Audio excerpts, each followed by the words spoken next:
When people think about the Iraq War, they usually think about the 2003 invasion and the fall of Saddam Hussein. But one of the biggest reasons that war happened was chemical weapons. Iraq's use of poison gas had left thousands of people burned, blinded, or struggling to breathe for the rest of their lives. And for more than 20 years, the fear of those same weapons shaped Iraq's history.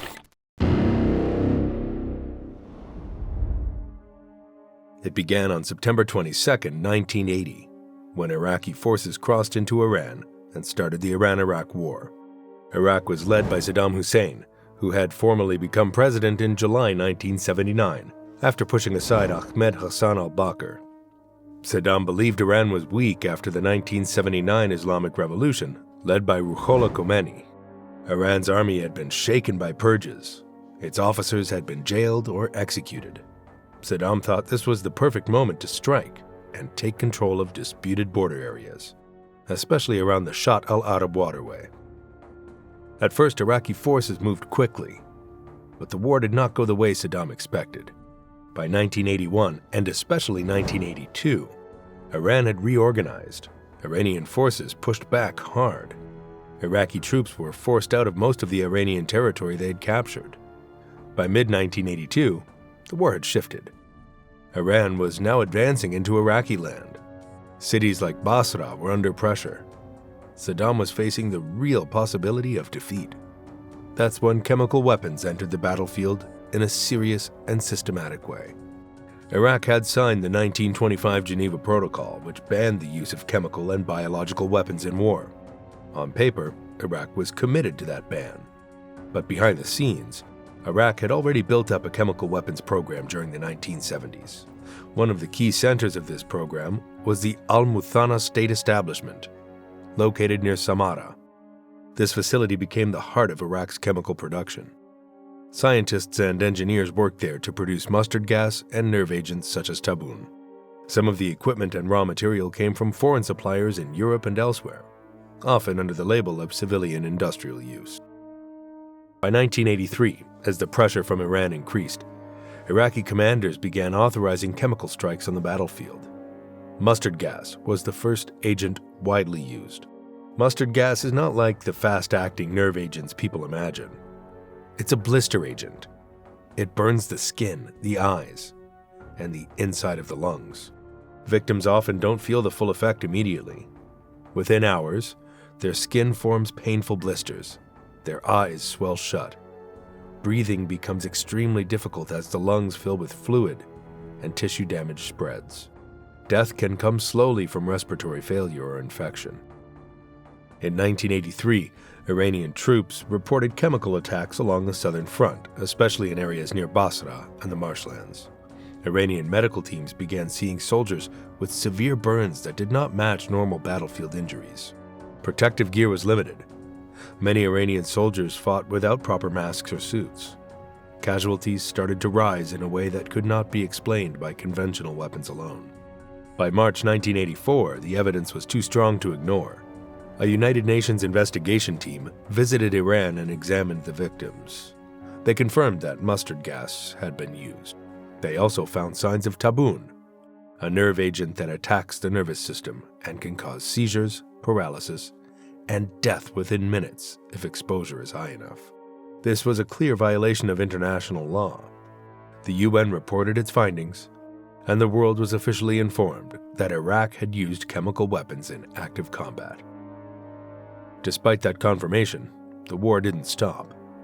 No major military intervention was launched to punish Iraq.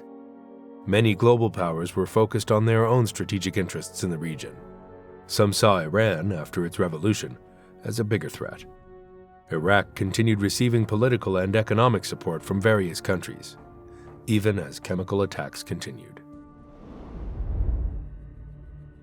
By 1987, the war had already dragged on for 7 brutal years. But in northern Iraq, another conflict had been simmering for decades. Kurdish groups had long demanded more rights and autonomy from Baghdad. During the Iran-Iraq War, some Kurdish fighters, especially those linked to the Patriotic Union of Kurdistan, led by Jalal Talabani, cooperated with Iran against Saddam's government. To Saddam Hussein, this was betrayal during wartime. In March 1987, Saddam appointed his cousin, Ali Hassan al-Majid, as Secretary General of the Northern Bureau of the Ba'ath Party. This gave al-Majid full control over security forces in Iraqi Kurdistan. He was given sweeping authority: arrest, deport, execute. No court approval needed. The campaign was called Anfal, a word taken from the Quran that means the spoils. The name itself showed how the regime viewed the operation. It was not just about fighting armed rebels. It was about taking control of land, villages, and people. From February to September 1988, Iraqi forces launched 8 separate military phases under the Anfal campaign. Army units, Republican Guard divisions, intelligence officers, and security police moved from village to village. Kurdish rural areas in provinces like Erbil, Sulaymaniyah, and Duhok were targeted. Entire communities were rounded up. Men and teenage boys were separated from women and children at checkpoints. Many of those men were loaded onto trucks and never seen again. Later, mass graves would be found in remote desert areas in southern Iraq, containing thousands of bodies. Women, children, and elderly people were sent to detention camps. Some were held in places like Topzawa near Kirkuk. Conditions were harsh, food was limited, disease spread quickly. Many families were never reunited. Chemical weapons became a key tool in this campaign. The most infamous attack happened on March 16, 1988, in the town of Halabja, near the Iranian border. Just days earlier, Iranian forces and Kurdish fighters had briefly taken control of the town during fighting with Iraqi troops. Saddam's forces responded with airstrikes. Iraqi aircraft dropped a mix of chemical bombs over Halabja. Witnesses later described clouds of different colors drifting through the streets. The town had a population of around 50,000 people at the time. The chemical mix reportedly included mustard gas, along with nerve agents such as sarin and possibly VX. Around 5,000 civilians died within hours or days of the attack. Up to 10,000 more were injured.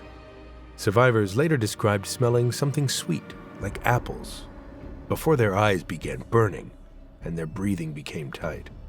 Many of those who survived suffered long-term health problems, including chronic lung disease, birth defects in children born years later, and higher rates of cancer. Halabja became the symbol of Saddam's chemical brutality, but it was not the only attack. During the Anfal campaign, chemical weapons were used in at least 40 Kurdish villages. Some researchers believe the number may be higher. Villages such as Balisan, Shikwasan, and Goktapa were also hit with chemical agents. Entire rural areas were emptied. By the end of 1988, about 4,000 villages had been destroyed.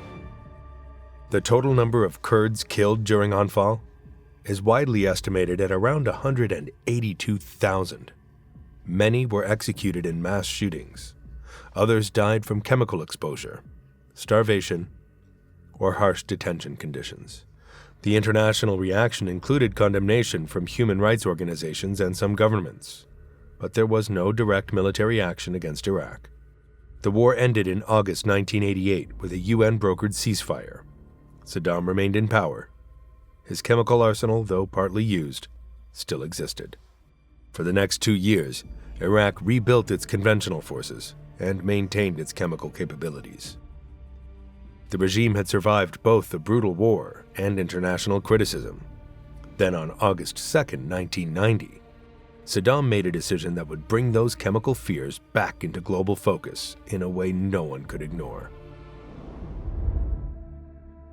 On that day, Iraqi forces invaded Kuwait with around 100,000 troops and hundreds of tanks. Within 2 days, Kuwait City had fallen. The Kuwaiti government fled. Saddam declared Kuwait Iraq's 19th province. This move shocked the region and the world. The United Nations quickly passed resolutions condemning the invasion. Economic sanctions were imposed. The United States began building a large international coalition that eventually included 35 countries. Troops from the United States, the United Kingdom, France, Saudi Arabia, Egypt, and others, deployed in the Gulf region. The military operation to liberate Kuwait became known as Operation Desert Storm. U.S. troops trained constantly for chemical warfare scenarios. Soldiers practiced putting on protective masks in under 9 seconds. Full chemical protective suits, known as MOP gear, became standard issue. These suits were heavy and uncomfortable, especially in the desert heat, where temperatures often exceeded 40 degrees Celsius. But commanders believed the risk was real. When the air campaign began on January 17, 1991, coalition aircraft targeted Iraqi air defenses, command centers, and suspected weapons storage sites. The ground war followed in late February and lasted only 100 hours before Kuwait was liberated. Throughout this period, coalition planners expected Saddam Hussein to use chemical weapons as a last resort, especially if Iraqi forces faced defeat. But he did not. Historians believe strong warnings from the United States, including hints of overwhelming retaliation, discouraged Saddam from crossing that line. Others argue that by early 1991, Iraqi command and control systems had been heavily damaged by airstrikes, making coordinated chemical attacks difficult. Even without chemical shells falling on coalition forces, chemical weapons still left a mark on this war in a different way. After the ground campaign ended in February 1991, coalition troops began destroying Iraqi military equipment and ammunition depots. One major site was near Qamishli in southern Iraq. In early March 1991, U.S. Army engineers conducted demolitions to destroy captured Iraqi rockets. At the time, they were unaware that some of those rockets contained sarin and cyclosarin nerve agents. When the bunkers were blown up, nerve agents were released into the air. The amounts were likely low and dispersed by the wind, but exposure still occurred. Many veterans of the 1991 Gulf War later reported a range of chronic health problems. These symptoms became known as Gulf War illness. They included headaches, memory loss, chronic fatigue, muscle pain, joint pain, sleep disorders, and concentration difficulties. The exact cause remains debated. Possible factors include nerve agent exposure, pesticides, oil well fire smoke, and stress. However, chemical exposure is considered by many researchers to be a major contributing factor. The end of the Gulf War came with strict conditions. Under United Nations Security Council Resolution 687, Iraq was ordered to declare and eliminate all weapons of mass destruction. That included chemical, biological, and nuclear weapons, along with the missiles used to deliver them. To enforce this, the UN created the United Nations Special Commission, known as UNSCOM. Its job was to go into Iraq, find the weapons, and destroy them. Inspectors began arriving in Iraq in mid-1991. What they discovered shocked even seasoned experts. Iraq had built one of the largest chemical weapons programs in the world. The regime admitted to producing over 3,800 tons of mustard gas. It also admitted to manufacturing 210 tons of sarin and around 2.5 tons of VX nerve agent, which is far more deadly than sarin. On top of that, Iraq acknowledged filling more than 100,000 munitions with chemical agents. These included artillery shells, rockets, aerial bombs, and missile warheads. Many of these weapons had been produced at sites like the Al-Muthanna State Establishment near Samarra, which inspectors visited and partially destroyed. Storage bunkers were sealed, production equipment was smashed or removed. Chemical agents were neutralized or burned under supervision. Over the next few years, UNSCOM oversaw the destruction of thousands of rockets and shells. It also dismantled facilities tied to chemical and biological programs. But cooperation from Baghdad was never smooth. Iraqi officials often delayed access to certain sites. Convoys of inspectors were stopped at checkpoints. Paperwork was incomplete or contradictory. At times, inspectors arrived at a suspected facility, only to find it recently cleaned out. There were accusations that documents were moved hours before inspection teams showed up. Iraqi security forces sometimes tried to limit which buildings could be searched. The standoff grew tense. In 1993 and 1994, Iraqi forces blocked inspectors from installing monitoring cameras at certain sites. In response, the United States launched limited airstrikes to pressure compliance.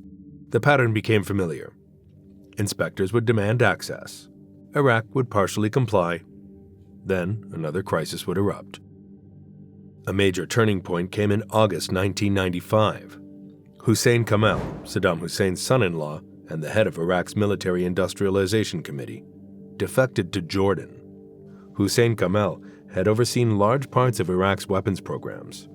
During debriefings with Western intelligence and UN officials, he revealed that Iraq had hidden significant amounts of information about its chemical and biological programs. He confirmed that Iraq had concealed documents and production details from inspectors. After his defection, Iraq suddenly admitted to more past production than it had previously declared. Large caches of documents were turned over to UNSCOM. Inspectors learned more about weaponization efforts, including how chemical agents had been loaded into missile warheads. Hussein Kamal later returned to Iraq in early 1996 after being promised a pardon, but he was killed shortly after his return. His brief defection had already exposed how much Iraq had tried to hide. Throughout the late 1990s, tension kept building. In 1997, Iraq accused some UNSCOM inspectors of spying for the United States. Baghdad expelled American members of inspection teams. The UN demanded their reinstatement. Deadlines were set and missed. By 1998, the situation had reached a breaking point. Iraq announced it would stop cooperating fully with UNSCOM and barred access to several presidential sites. In December 1998, after weeks of deadlock, the United States and the United Kingdom launched Operation Desert Fox. For 4 days, from December 16th to December 19th, coalition aircraft and cruise missiles struck Iraqi targets. The goal was to damage suspected weapons facilities, air defenses, and command centers. Hundreds of targets were hit. When the bombing ended, UNSCOM inspectors withdrew from Iraq and did not return. From late 1998 until late 2002, there were no international weapons inspectors operating inside Iraq. That 4-year gap created a huge problem. The world had incomplete information. Iraq claimed it had destroyed its chemical weapons stockpiles in the early 1990s. Some intelligence agencies believed Saddam was hiding something. Without inspectors on the ground, no one could fully verify either claim. By the time the new century began, suspicion had replaced clear evidence. And then, on September 11, 2001, the global atmosphere changed overnight. After the attacks of 9/11, President George W. Bush and senior officials began talking about the danger of weapons of mass destruction falling into the hands of hostile regimes or terrorist groups. Iraq quickly returned to the center of attention. Even though Iraq was not directly responsible for the 9/11 attacks, U.S. intelligence agencies argued that Saddam Hussein still possessed weapons of mass destruction, including chemical weapons. Reports suggested Iraq had maintained hidden stockpiles after inspectors left in 1998. There were claims that Iraq had mobile laboratories capable of producing chemical or biological agents on trucks to avoid detection. Officials also warned that Iraq might restart large-scale production if sanctions were lifted. In his January 2002 State of the Union address, President Bush referred to Iraq as part of an axis of evil, along with Iran and North Korea. The fear was not just about what Saddam had done in the 1980s. It was about what he might do in the future, especially in a world shaken by terrorism. In November 2002, the UN Security Council passed Resolution 1441. This resolution gave Iraq what it called a final opportunity to comply with disarmament obligations. It demanded full disclosure of all weapons programs and warned of serious consequences for failure to cooperate. A new inspection body, the United Nations Monitoring, Verification and Inspection Committee, known as UNMOVIC, was formed. It was led by Swedish diplomat Hans Blix. Inspectors returned to Iraq in late 2002. They visited dozens of sites, including factories, storage depots, and suspected underground facilities. They used helicopters and conducted surprise inspections. Hans Blix reported to the UN that Iraq's cooperation was improving in some areas, but still incomplete in documentation. The picture was murky. There were unanswered questions about missing quantities of chemical agents from the 1980s, but there was no clear proof of ongoing large-scale production. The U.S. government argued that Iraq was still hiding weapons. In February 2003, Colin Powell presented intelligence to the UN Security Council. He showed satellite images and diagrams. He described intercepted communications and alleged mobile chemical labs. He warned that Saddam Hussein retained the capability to produce and use chemical weapons. Many countries remained skeptical. Debates at the UN grew heated. Some governments wanted more time for inspections. Others believed Iraq had already violated too many resolutions. On March 20, 2003, the United States and coalition forces launched an invasion of Iraq. The operation was called Operation Iraqi Freedom. Airstrikes hit Baghdad. Ground forces crossed from Kuwait into southern Iraq. Within 3 weeks, Iraqi defenses collapsed. On April 9, 2003, U.S. forces entered central Baghdad.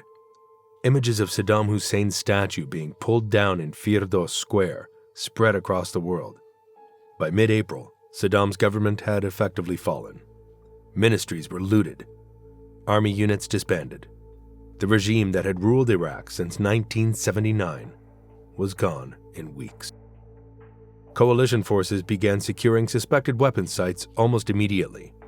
Intelligence lists included dozens of factories, bunkers, and research facilities believed to be connected to chemical, biological, or nuclear programs. The U.S. military and CIA formed a special task force they called the Iraq Survey Group. This group eventually included around 1,400 experts, scientists, weapons inspectors, military officers, and intelligence analysts spread across the country. Their job was to search, interview former Iraqi officials, and gather documents.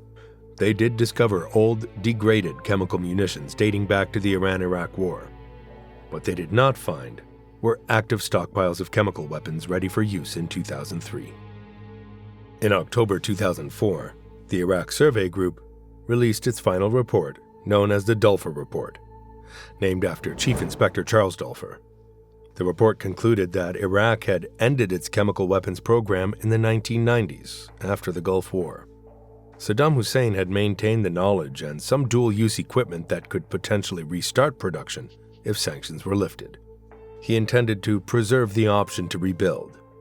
But at the time of the 2003 invasion, Iraq did not possess deployable chemical weapons. This conclusion hit hard. One of the central claims used to justify the war collapsed. Politically, this caused major fallout in the United States and the United Kingdom. Intelligence agencies were criticized. Questions were raised about how pre-war assessments had been made. Trust in official claims took a serious hit. The horror was never just about the chemicals themselves. It was about how easily they could be used when power, fear, and desperation collided. Once the knowledge exists and the materials are scattered, they do not simply disappear with a regime.